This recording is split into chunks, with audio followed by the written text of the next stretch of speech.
ஓம் சாய்ராம். ஸ்ரீ சாயின் ஆசீர்வாதத்துடன் ஸ்ரீ கோவிந்த் ரகுநாத் தபோல்கர் என்ற ஹேமாத்மன் இயற்றிய ஸ்ரீ சாய் சச்சரித்திர கிரந்தத்தின் அடிப்படையிலே தொகுத்து மூல மராத்தியிலே விரிவுரையுடன் இயற்றிய தைந்தின் சாயிபோத் பேராசிரியர் டாக்டர் சீதாராம் கணேஷ் தேசாய் அவர்கள். இந்த நூலின் தமிழ் மொழிபெயர்ப்பு ஸ்ரீ சாயின் தினசரி ஞான போதனை தொகுத்து வழங்குபவர் டி.ஆர். மாதவன் அவர்கள். பிரார்த்தனை. சமர்த்த சாயி, இச்சிறு மந்திரம் புனிதமான ஜெயமருளும் மந்திரம்.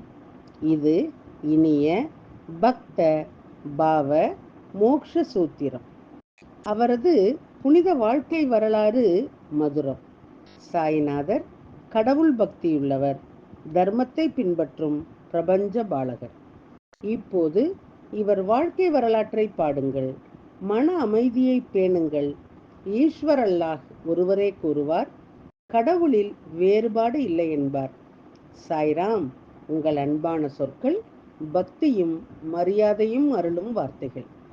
ஓம் ஸ்ரீ சாய்ராம். ஸ்ரீ சச்சிதானந்த சத்குரு சாய்நாத் மகாராஜ் கி ஜெய். ஓம் சாய்ராம். ஸ்ரீ சாயின் இன்றைய ஞானபோதனை அத்தியாயம் 16, ஓவி 113. குருவின் வேதம் உணர்தல், அகம் சார்ந்த உள்ளுணர்வு, மனதிற்கு அமைதியும் சுய கட்டுப்பாடும் கிடைக்கும். விளக்கம். எந்த வகையிலும் கட்டுப்படாத ஒருவருக்கு விடுதலை என்றால் என்ன என்பதனுடைய யதார்த்தம் இதுதான். சத்துவ, ராட்சச மற்றும் தாமச ஆகிய இந்த 3 குணங்களுடன் தொடர்பு இருக்கும்போது பற்று ஏற்படுகின்றது.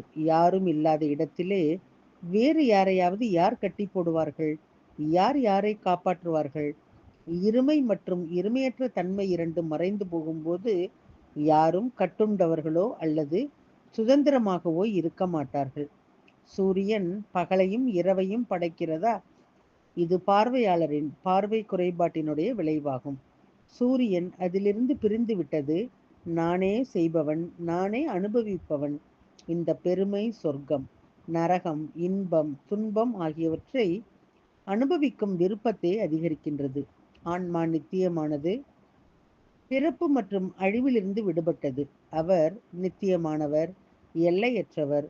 மேலும் அவர் ஓம் என்ற எழுத்தால் குறிக்கப்படுகின்றார். உடல்தான் ஆன்மா என்று நம்புபவரும், நான் தனி, பிரபஞ்சம் தனி என்று நம்புபவரும் சுய அறிவை அடையவில்லை. மனதை அழித்து அறிவு மற்றும் ஞானத்தின் ஒளியிலே புதைத்து விடுங்கள். மனம் உட்பட அனைத்து புலன்களின் செழிப்பும் புத்திசாலித்தனத்தை பொறுத்து மண் சிதைவுக்கு மூல காரணமாக இருப்பது போல புலன்களுக்கு அறிவு மூல காரணமாகும். அந்த நுண்ணறிவு பெரிய அம்சத்திற்கு அர்ப்பணிக்கப்பட வேண்டும். ஆன்மாவின் தன்மை தீர்மானிக்கப்பட்டவுடன் வெள்ளி, காணல் நீர், பாம்பு போன்றவற்றின் காட்சிகள் எவ்வாறு நிலைத்திருக்கும்?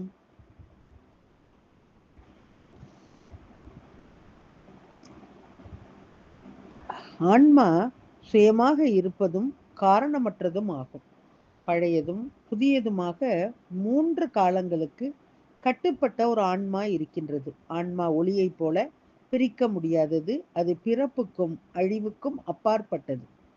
ஓம் என்றால் பிரணவம். அதன் அடிப்படை பரபிரம்மம் அறிய தகுந்தது. அதே சமயம் உப பிரம்மம் அனுபவிக்க தகுந்தது. எல்லா வேதங்களின் சாராம்சம் ஓம். ஓம் என்ற வார்த்தையும் அதன் அர்த்தமும் அதன் எழுத்துக்களும் அனைத்தும் தவங்களின் சாராம்சமாகும். அதன் உச்சரிப்பு அர்த்தத்தின் சாரத்தை வெளிப்படுத்தி அதை வெளிச்சத்திற்கு கொண்டு வருகின்றது.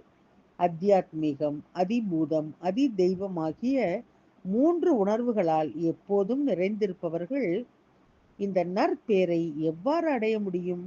இதுவே புனிதர்களின் மகிமை. மனம் உட்பட அனைத்து உள் மற்றும் வெளிப்புற தூண்டுதல்களும் குருவின் வார்த்தைகளுக்கும் வேதங்களின் போதனைகளுக்கும் அடிபணிந்தால் மட்டுமே சுய அறிவு அடையப்படுகின்றது.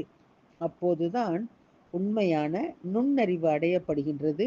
அறியாமை மற்றும் இதயத்தின் முடிச்சுகள் உடைக்கப்படுகின்றன. மேலும் தேடுபவர் வெளிப்படாத நிலைக்கு செல்கின்றார். அந்த ஆன்மாவின் இயல்பு சூரிய ஒளியில் இருக்கும் ஒரு துகளை விட மிகவும் நுட்பமானது. மேலும் அது ஒரு அணுவை விடவும் நுட்பமானது. குறிப்பு: ஆன்மா பிரபஞ்சத்தை விட பெரியது. ஆனால் இதுவும் உண்மையல்ல. ஓம் ஸ்ரீ சாய்ராம். ஸ்ரீ சாயினுடைய தினசரி மற்றொரு ஞான போதனை அடுத்த தொடரிலே கேட்கலாம். சாயியை பணிவோம். சாந்தி நிலவட்டும். ஓம் சாய்ராம். श्री सच्चिदानंद सद्गुरु साईनाथ महाराज की जय।